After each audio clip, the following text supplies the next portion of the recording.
दिल्ली में निर्माणाधीन श्री केदारनाथ मंदिर द्वारा आयोजित दिल्ली में पहली बार परम पूज्य निरंजन पीठाधीश्वर श्री श्री 1008 आचार्य महामंडलेश्वर स्वामी कैलाशाचंद गिरिजी महाराज के श्रीमुख से शिव महापुराण कथा का आयोजन किया जा रहा है, जिसमें अनुमान लगाया जा रहा है कि लाखों की संख्या में दिल्ली की जनता पहुंचेगी। शिव पुराण में 24,000 श्लोक है, 7 संहिता है। श्रीमद् भागवत में 3 संहिता है। शिव पुराण में 7 संहिता है। इसलिए शिव पुराण सबसे बड़ा, सबसे कठिन है, सबसे बड़ा है और सबसे कठिन है।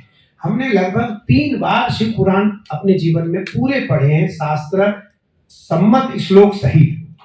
लेकिन उसके बाद भी संगीत सुन जी से आप पूछिए, ये कल गाड़ी चला रहे थे और मैं गाड़ी में भी शिव पुराण पे पढ़ के टिक लगा रहा था, अर्थात उसको हाईलाइट कर रहा था। मुझे इस प्रसंग को याद करना है, इस प्रसंग को याद करना है, ये श्लोक याद करना है। 18,000 श्लोक है, क्योंकि उसका वाचन करने के लिए केवल आपको बाहर का बाह्य दृष्टांत से कथा नहीं होगी। कथा तो शास्त्र के अंदर आपको स्नान करना पड़ेगा कि डूब की सदा शिव चहि पुराने।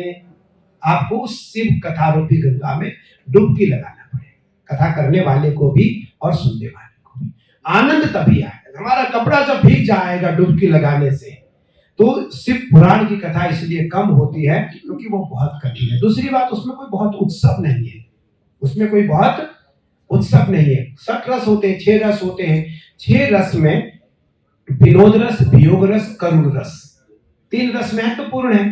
तो भागवत में 6 के 6 रसों पर बड़े बड़े वक्ता कथा करते हैं। भागवत लगभग माँ के आशीर्वाद से, भगवती के आशीर्वाद से मुझे लगभग पूरी भागवत याद है, लगभग पूरी भागवत पढ़ते हैं।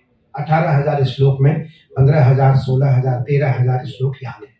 मेरा मानना है कि भागवत में 60 रस है, लेकिन शिव पुराण में 3 रस है, करुण रस, वियोग रस और कुछ पल के लिए विनोद रस। बाकी तत्वज्ञ है शिव पुराण। जो श्रोता ध्यान से सुनेगा, घर में जाकर के मथेगा, उसका रसपान करेगा, उसके पाप, ताप और संताप तीनों दूर हो जाएंगे। इसलिए शिव पुराण की कथा कम होती है, क्योंकि शिव पुराण में उत्सव कम है, उत्सव कम है। आज के लोगों को उत्सव चाहिए। हमने थोड़ा इसका, अरे जी आप ही बोल दें। अच्छा, शिव पुराण कथा के बारे में महाराज जी बता दीजिए, कब से कब तक होना है, कैसे किस तरह से हो? दिल्ली प्रदेश में शिव पुराण की सबसे बड़ी कथा होने जा रही है, और जिसके मुख्य यजमान नरेश अरन जी हैं, इनकी पूरी टीम है, सुरेंद्र भूतला जी हैं, इनकी पूरी टीम है। और मुझे लगता है यह शिव पुराण कथा ऐतिहासिक दिल्ली में इसलिए होने जा रहा है कि भगवान शिव के भक्त के द्वारा और विद्वतापूर्ण शास्त्रीय परंपरा के अनुसार यह कथा 12 ज्योतिर्लिंग निर्माण के साथ, नित्य उनकी सेवा के साथ यह कथा होने जा रही है। यह कथा 17 तारीख से 23 तारीख तक है। 17 तारीख को कथा का उद्घाटन है, शुभारंभ है, और 23 को कथा का समापन है। 24 तारीख को सामूहिक यज्ञ और भंडारा है। इस प्रकार से 8 दिवसीय 8 दिन का यह श्रीमद् शिव पुराण का विशाल आयोजन दिल्ली में होने जा रहा है। शिव पुराण क्योंकि पुराणों में सर्वश्रेष्ठ है और पुराणों में सबसे बड़ा पुराण है, इसलिए उस कथा को सुनने वाला और कराने वाला दोनों शिव भक्तिमय होना चाहिए। और यह कथा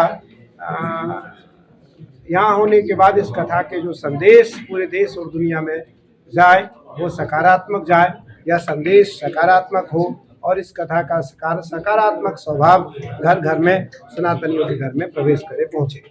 दिल्ली में कहाँ पे होगी सर? ये दिल्ली के अंदर पश्चिम बिहार में डीडीए ग्राउंड है, NS रोड के ऊपर होगी। और इसका समय रहेगा 3 बजे से महाराज श्री जब तक चाहेंगे। वैसे 3 से 6 बजे का टाइम रखा है। 3 से 6:30 बजे के आसपास तक कथा का विश्राम प्रतिदिन होगा। और सुबह 10 बजे से लेके 12:30 बजे तक रुद्राभिषेक का कार्यक्रम रहेगा। महाराज श्री उसके अंदर विराजमान रहेंगे दोनों कार्यक्रम के। ठीक, थैंक यू।